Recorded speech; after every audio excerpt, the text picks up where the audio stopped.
dari Matius bab 26 ayat 36 sampai dengan ayat yang ke-46. Saya akan baca untuk kita semuanya. Di Taman Getsemani, maka sampailah Yesus bersama-sama murid-muridnya ke suatu tempat yang bernama Getsemani.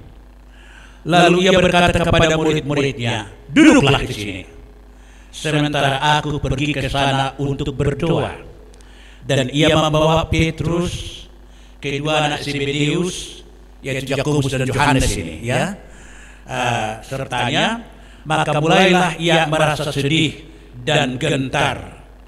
Lalu katanya kepada mereka, "Hatiku sangat sedih, seperti mau mati rasanya. Tinggallah di sini dan berjaga-jagalah dengan aku." Maka ia maju sedikit, lalu sujud dan berdoa katanya, "Ya Bapakku, jikalau sekiranya mungkin, biarlah cawan ini lalu daripadaku, tetapi janganlah seperti yang kukehendaki, melainkan seperti yang Engkau kehendaki." Setelah itu ia kembali kepada murid-muridnya itu dan mendapati mereka sedang tidur. Dan ia berkata kepada Petrus, "Tidakkah kamu sanggup berjaga-jaga 1 jam dengan aku? Berjaga-jagalah dan berdoalah supaya kamu jangan jatuh ke dalam pencobaan. Roh memang penurut, tetapi daging lemah." Lalu ia pergi untuk kedua kalinya dan berdoa katanya, "Ya Bapakku, jikalau cawan ini tidak mungkin lalu, kecuali apabila aku meminumnya, jadilah kehendakmu." Dan ketika ia kembali pula, ia mendapati mereka sedang tidur sebab mata mereka sudah berat. Ia membiarkan mereka di situ, lalu pergi dan berdoa untuk ketiga kalinya dan mengucapkan doa yang itu juga. Sesudah itu ia datang kepada murid-muridnya dan berkata kepada mereka, "Tidurlah sekarang dan istirahatlah. Lihat, saatnya sudah tiba bahwa Anak Manusia diserahkan ke tangan orang-orang berdosa. Bangunlah, marilah kita pergi. Dia yang menyerahkan aku sudah dekat." Demikian pembacaan firman Tuhan. Ibu-ibu yang dikasihi oleh Tuhan Yesus Kristus, Getsemani itu topik atau judul firman Tuhan. Saya pikir mengapa persekutuan Ibu Lydia, pengurusnya, memilih ini menjadi topik. Ya, ada beberapa hal yang ingin kita bicarakan tentang ini. Kalau bahasa Indonesia itu Getsemani, ya, Getsemani itu diambil dari bahasa Yunani. Kita bicara mengenai hal yang berupa fisik dari taman ini dulu. Getsemani. Jadi awalnya itu dari bahasa Yunani, dan setiap kali Tuhan Yesus mau datang ke Yerusalem, ada 2 tempat yang sangat disenanginya. Yang pertama, desa di mana Marta dan Maria dan Lazarus tinggal. Desa apa namanya itu? Bethany, ya, Bethany. Itu desa kecil di kaki bukit mau menanjak ke Yerusalem. Ya, desa kecil itu. Jadi karena keluarga ini keluarga yang sangat mencintai Tuhan Yesus dan senang mendengarkan Tuhan Yesus, jadi setiap Yesus mau naik ke Yerusalem, selalu singgah dia di sana untuk menyampaikan firman Tuhan. Kadang-kadang dia dijamu oleh mereka untuk makan di sana. Tapi kemudian malam harinya dia tidak menginap di situ. Ada tempat yang kedua yang paling disenangi oleh Tuhan Yesus, yaitu Taman Getsemani. Jadi Getsemani itu taman di kaki bukit Zaitun. Kaki bukit Zaitun. Jadi Bukit Zaitun namanya karena bukit itu ditanami dengan pohon zaitun, penghasil minyak zaitun. Jadi itu bukit agak ketinggian lebih tinggi dari Yerusalem. Jadi di sana ada taman yang juga dipenuhi oleh pohon-pohon zaitun. Pada zaman Tuhan Yesus sudah ada yang ratusan tahun umur dari pohon zaitun itu di sana. Jadi gede-gede itu. Gambarnya saya coba lihat, tapi saya nggak pintar dengan teknologi sekarang mau buat Ramlan pintar kali kuliah seperti tadi pagi ya. Saya tidak pintar. Jadi anak saya di rumah juga lagi sibuk, jadi tidak ada tempat saya untuk minta tolong gitu. Seandainya bisa ditunjukkan itu. Jadi Taman Getsemani itu di kaki Bukit Zaitun itu, ya.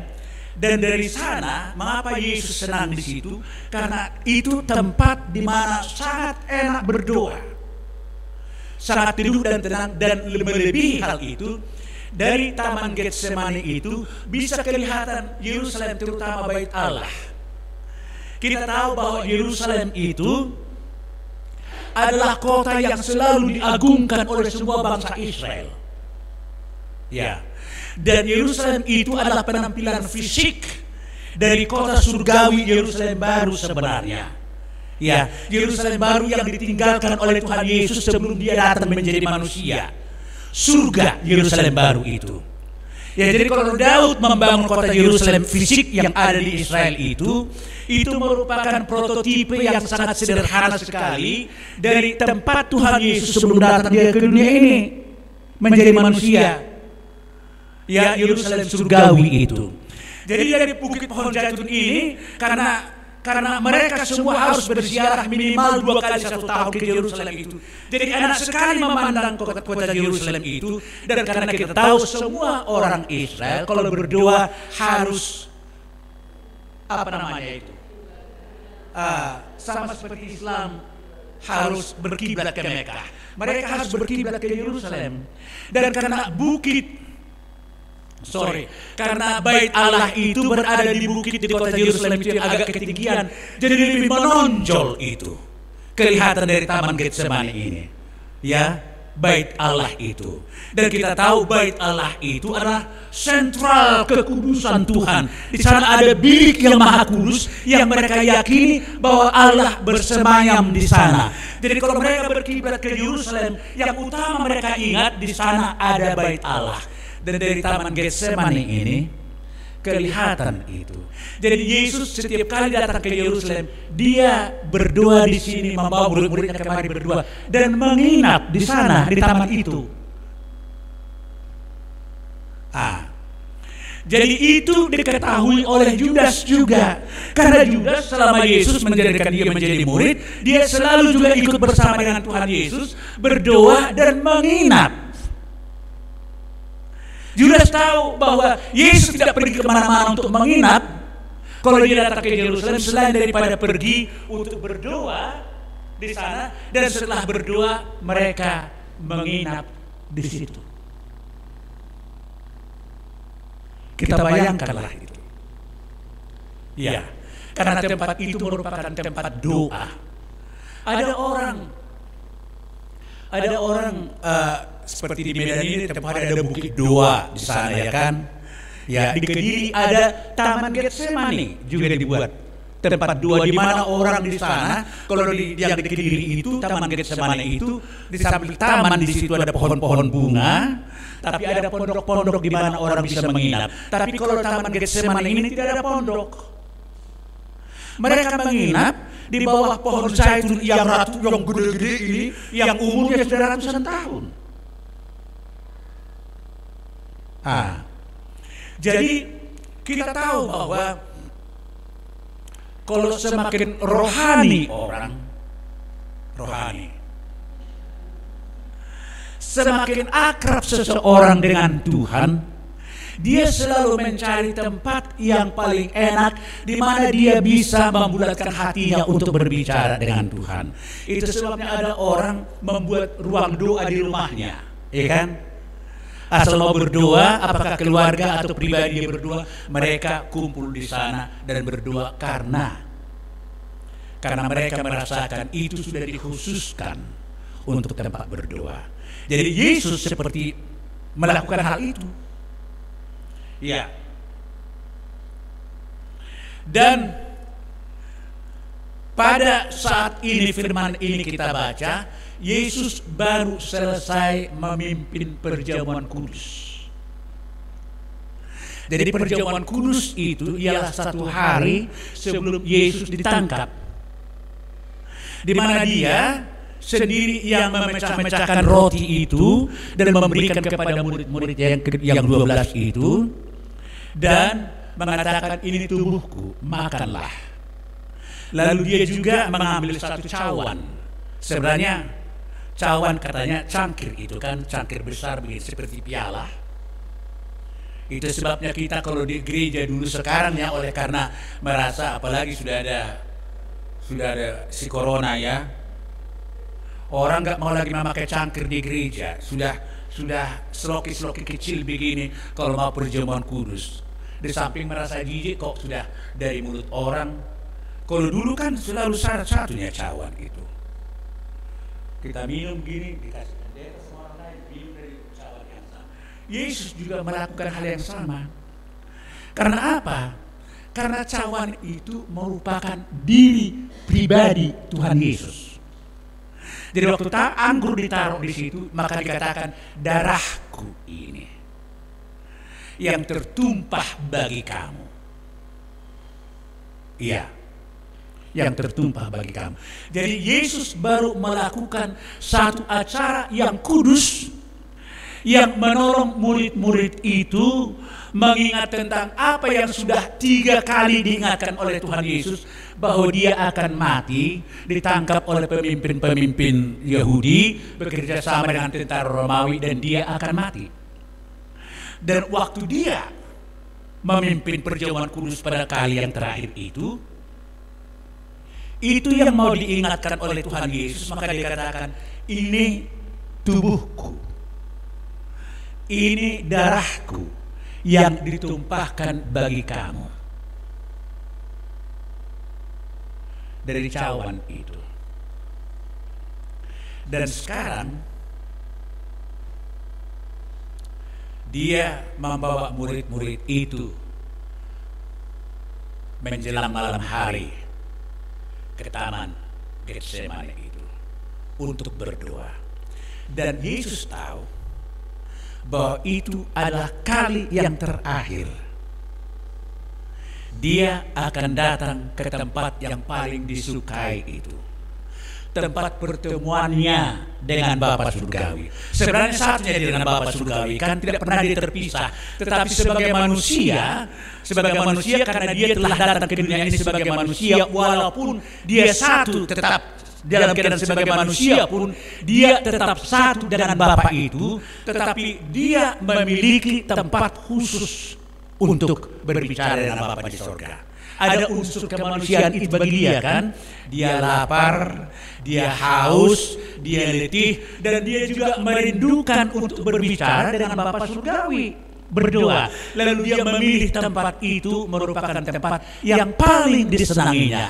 And he knows dan dia tahu bahwa kali ini adalah merupakan kali yang terakhir dia akan berbicara dengan Bapa Surgawi itu. Dan pada kali yang terakhir ini dia datang dengan satu pergumulan besar. Pergumulan besar, dia tahu bahwa sebentar lagi pada pagi hari nanti dia sudah akan ditangkap dan akan disalibkan. Jadi pada malam ini dia benar-benar bergumul.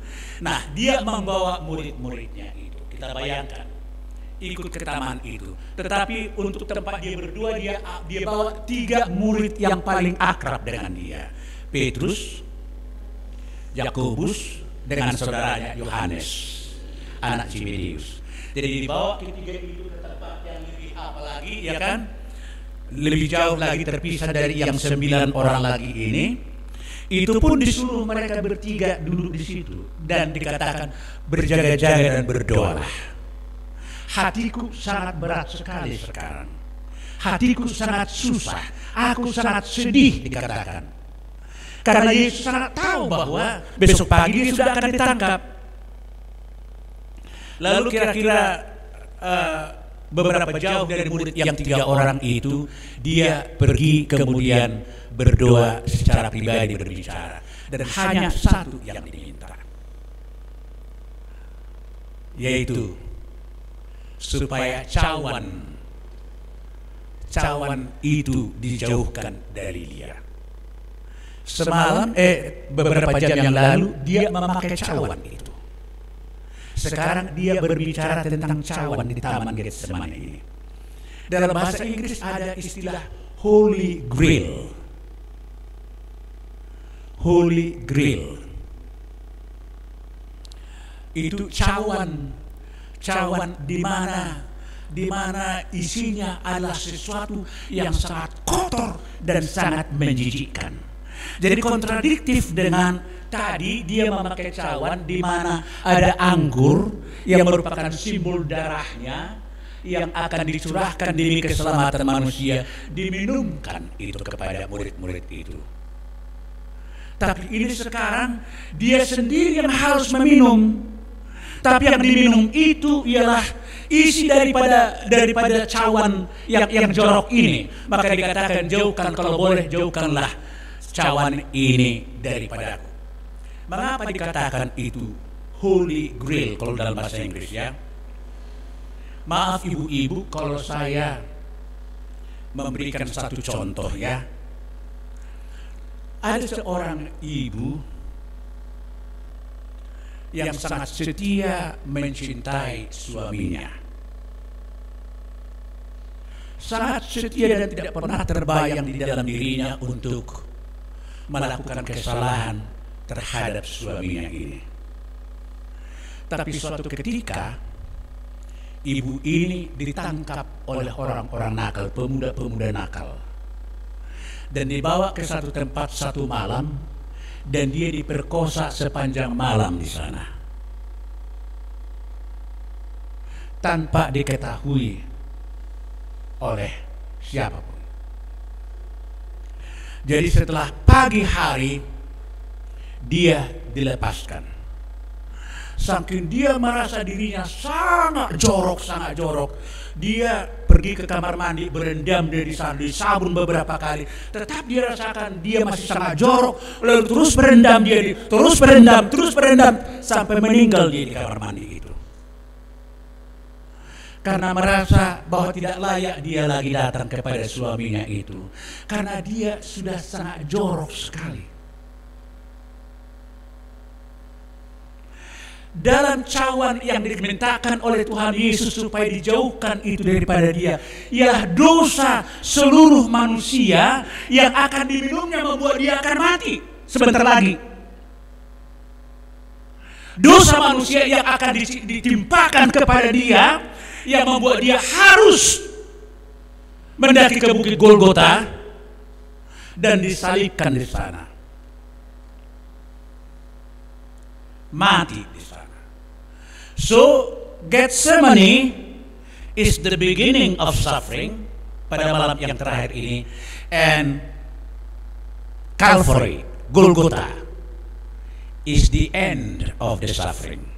Dua ini tempat ini, Bukit Golgota di mana disalibkan, dan Taman Getsemani yang tadinya dia sangat senangi untuk berbicara kepada Bapa Surgawi. Di sini dia mulai merasakan dosa dunia yang ditimpakan kepada dia. Itu sebabnya kalau Lukas menuliskan kalau waktu Yesus berdoa itu datang malaikat Tuhan untuk menguatkan dia. Karena Yesus pernah meminta kepada Tuhan pada doa yang pertama, kalau boleh Bapa jauhkanlah cawan ini daripada aku, tapi bukan kehendakku, kehendakmu jadilah. Ya, memang Yesus dalam berdoa tidak memaksakan dirinya, memaksakan kepada Bapa supaya cawan itu dijauhkan. Kalau boleh, Karena apa? Karena ngerinya, joroknya dosa manusia yang akan ditimpakan kepada dirinya. Kalau Yesaya 53 itu sangat jelas menggambarkan itu kepada kita. Kalau kita bisa baca Yesaya 53 mulai daripada ayat 1. Ya. Bahwa dosa seluruh dunia melingkupi dia dan tidak ada sesuatu yang indah pun lagi kelihatan di dalam dirinya. Dan di dalam kenyataan memang itu yang terjadi. Dia dipukuli dan tubuhnya ini merupakan satu luka besar. Tidak ada satu tempat di mana jari kita bisa kita letakkan begini yang masih utuh karena cemeti. Dan darahnya harus tercurah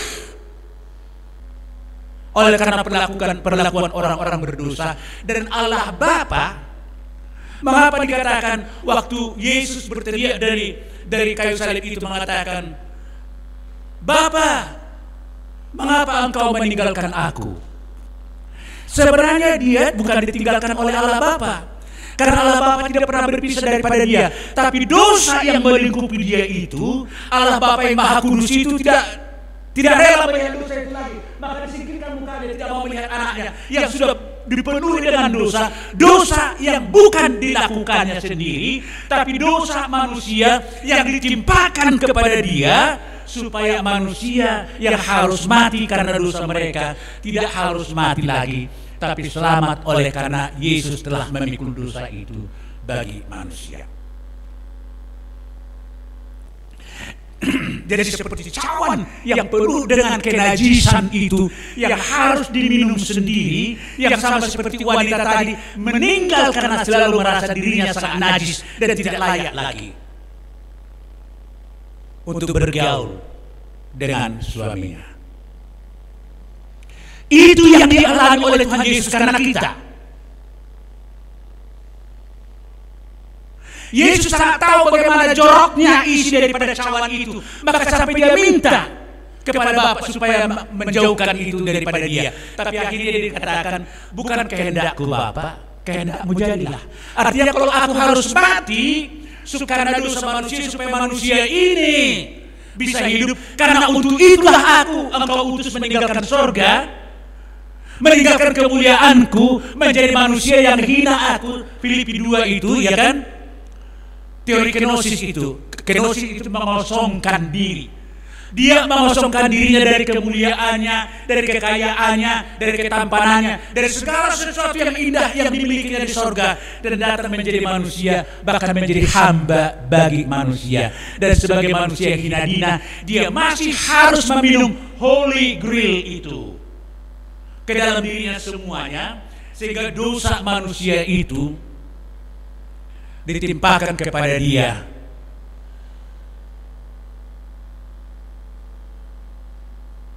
Saudara, itulah yang dialami oleh Tuhan Yesus. Dan kita tahu pada ayat yang terakhir itu dikatakan tadi yang kita baca itu, Yudas tahu bekerja sama dengan pemimpin orang Yahudi setelah dia menerima suap sogok dari pemimpin orang Yahudi. Tahu Yudas di mana dia harus menemui Tuhan Yesus. Karena Yudas tahu sudah biasa Yesus itu senang dengan taman Getsemani. Pas di sana dia berdua dengan murid-murid yang lain. Kecuali Yudas tidak ada lagi di situ, karena dia sudah di sana bersama-sama dengan pemimpin orang Yahudi itu. Maka dia bersama-sama dengan tentara Roma dan pemimpin Yahudi berjalan menuju ke taman Getsemani. Lalu Yesus mengatakan, marilah, dia yang mau menyerahkan aku sudah dekat. Dikatakan, saudara, dan dia tidak melarikan diri. Bukankah dia sebagai Tuhan, dia bisa mengatakan, mati Judas dan semua tentara itu. Kan Yesus juga mengatakan kepada tentara Romawi itu, kamu cari siapa? Karena tidak semua mereka mengenal Yesus. Lalu mereka mengatakan, kami mencari Yesus, katanya. Akulah itu. Baru Yesus mengatakan, akulah itu. Sudah berbahan mereka semua. Apalagi kalau Yesus berkata, seandainya ada sedikit pun kebencian, sedikit pun sakit hati, sedikit pun ketidakrelaan di dalam dirinya untuk mati bagi manusia, dia bisa mengatakan, mati kamu semua. Tidak usah pakai pedang dia, hanya dengan perkataan. Maka dengan Maltus, waktu dia memakai pedang menetak telinga salah seorang dari tentara Romawi itu, dikatakan, sarungkan pedangmu. Diizinkannya dengan sukarela dirinya ditangkap dan harus dibawa mendaki Bukit Golgota. Dari Taman Getsemani tempat dia berdoa, digiring dia ke tempat di mana dia harus menyerahkan nyawanya bagi manusia.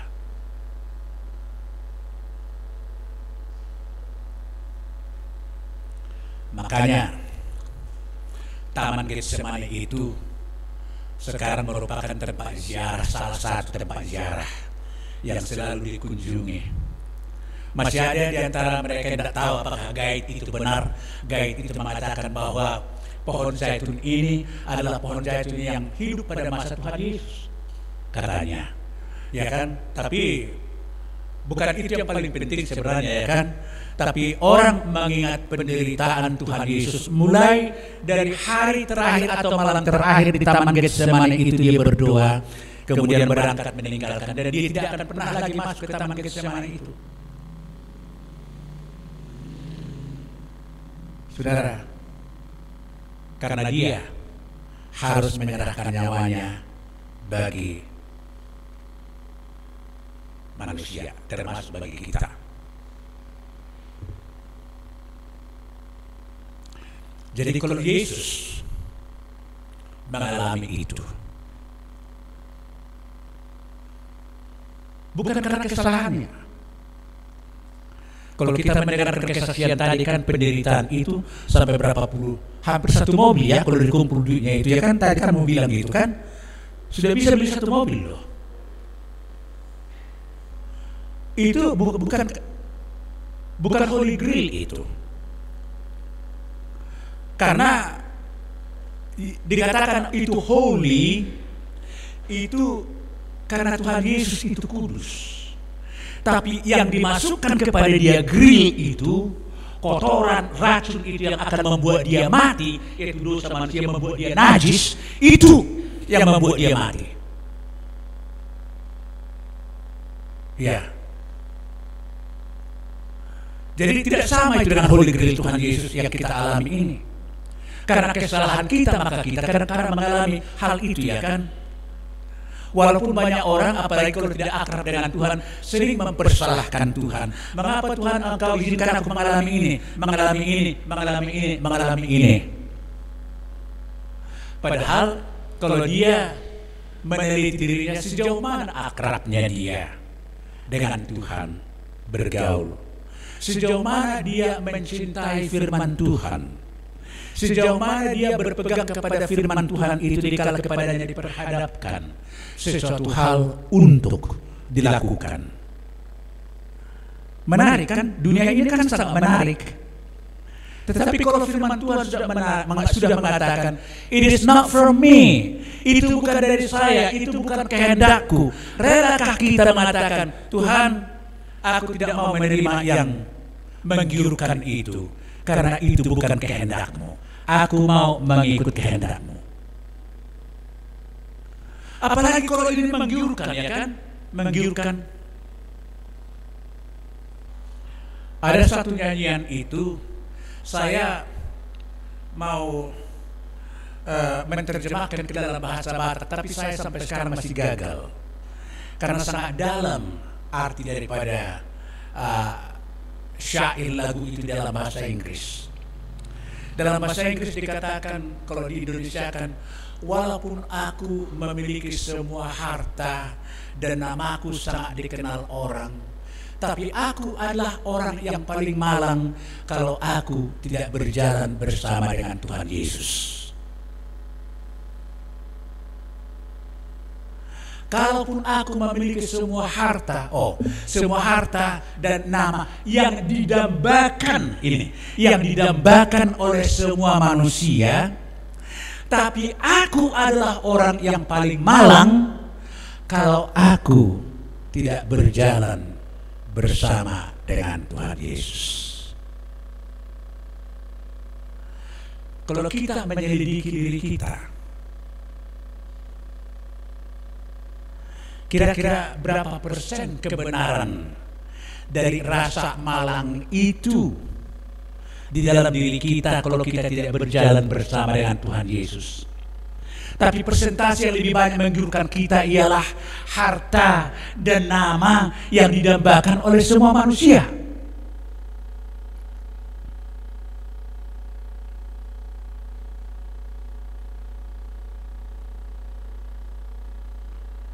Jadi sekarang apa Taman Getsemani kita? Kita tidak perlu ke kaki Bukit Zaitun lagi pergi untuk berkunjung ke Taman Getsemani. Masing-masing kita manusia memiliki satu taman, hati kita. Hati kita adalah Taman Getsemani. Adakah kita rela mengatakan kepada Tuhan, bukan kehendakku Bapa. Kalau aku harus mengalami ini, padahal ini bukan karena kesalahan saya. Kalau aku harus mengalami ini karena kesalahan saya, Tuhan, aku mohon ampun. Kan itu yang akan kita katakan. Dosaku Tuhan, maka aku mengalami ini. Ampuni saya. Tapi aku tidak melakukan kesalahan. Dan aku harus memikul kesalahan yang ditimpakan kepadaku. Padahal aku tidak melakukan itu. Dan aku harus mengatakan kepada Bapa, Bapa, kalau aku harus meminum ini, relakan aku, bukan kehendakku, tapi kehendakmu lah yang jadi. Berapa persen kerelaan yang seperti itu ada di dalam diri kita yang mengatakan diri kita pengikut Tuhan Yesus?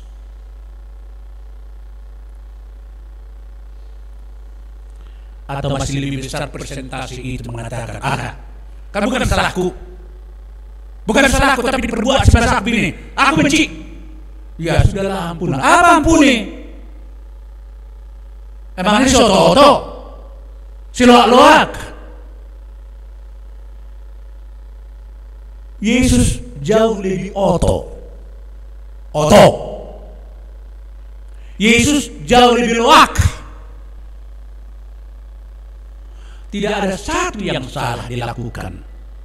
Bahkan sorga kemuliaannya ditinggalkannya demi manusia dan mau menyambut manusia berdosa ini, bahkan meminum dosa manusia itu, memikul, itu istilah Alkitabnya kan, memikul dosa manusia itu di kayu salib dan dia harus kehilangan nyawa di sana, mencucurkan darahnya di sana, kehilangan nyawa, mengatakan, ke dalam tanganmu Bapa saya serahkan nyawaku. Dan apa yang dikatakannya?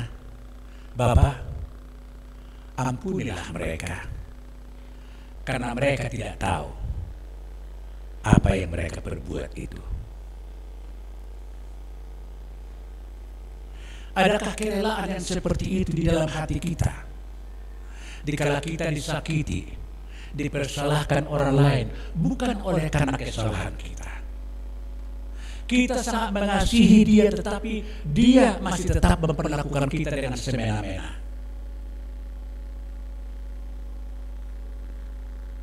Tadi saya baru mengatakan satu kesalahan kepada itu, kedua kita ini. Sudah berapa kali aku berkunjung sama itu? Sudahlah, ya kan? Tapi Yesus baru dia ditampar, baru dia dicebeti, baru dia mahkota duri baru ditaruh. Dan sekarang pada momen seperti itu dia mengatakan, Bapa, ampunilah mereka, karena mereka tidak tahu apa yang mereka lakukan itu. Dan itu dimulai dari Taman Getsemani. Waktu dia mengatakan kepada Bapa, bukan kehendakku Bapa, tapi kehendakmu jadilah. Jadi waktu seseorang sampai kepada membuat kesimpulan, sampai kepada satu titik di dalam membuat kesimpulan, biarlah kehendakmu Tuhan, Di sana dia akan bisa kuat menghadapi apa yang datang kepada dia, kalaupun dia akan kehilangan nyawa.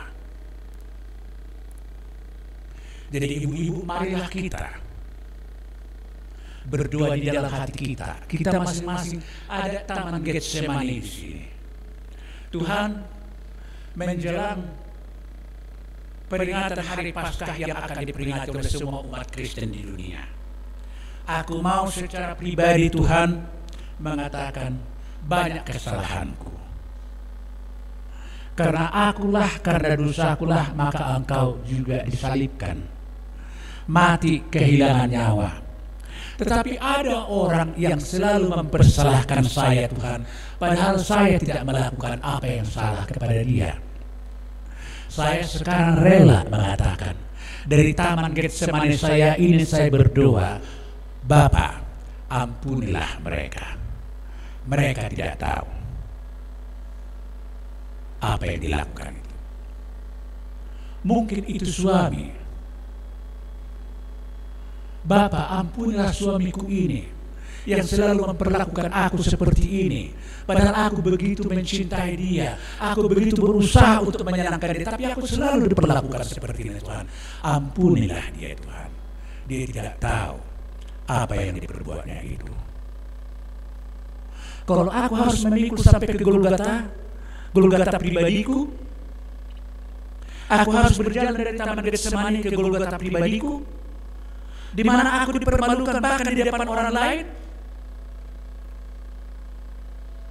Adakah hati di dalam diri kita mengatakan, Bapa, ampuni mereka, ampuni dia, ampuni anak-anakku, ampuni besanku itu, ampuni edaku itu Tuhan.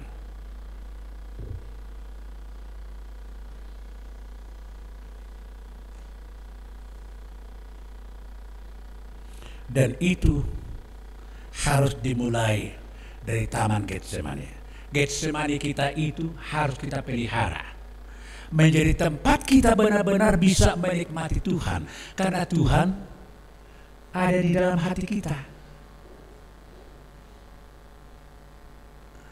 Pernahkah saudara waktu berdoa lalu saudara hanya bisik-bisik aja? Memang lipat tangan mungkin, duduk secara pribadi, tapi bisik karena Anda berbicara kepada Tuhan yang ada di dalam kita. Aku di dalam kamu dan kamu di dalam aku, kata Tuhan Yesus. Lalu kita ngomong-ngomong kepada dia, Tuhan Yesus, beginilah, begini. Tidak tahu kita sudah 1 jam kita ngomong sama dia. Di taman Getsemani kita itu, dia ada di sana mendengarkan doa kita. Ibu-ibu, Tuhan memberkati. Mari kita melangkahkan kaki kita, bukan hanya sekedar memperingati perayaan Passion dan Paskah yang akan datang, tapi benar-benar kita berangkat sekarang dengan hati yang tulus seperti Yesus mengatakan, Bapa, bukan kehendakku, kehendakmu lah yang jadi. Dan kita melangkah kalau harus mendaki Bukit Golgota, karena kita sudah mengatakan siap kehendak Bapa itu yang dilakukan untuk kita, maka kita akan menerima itu dan bahkan mendoakan orang-orang yang menyakiti hati kita itu, mengatakan, Bapa, ampuni mereka, karena mereka tidak tahu apa yang mereka berbuat itu. Tuhan memberkati. Mari kita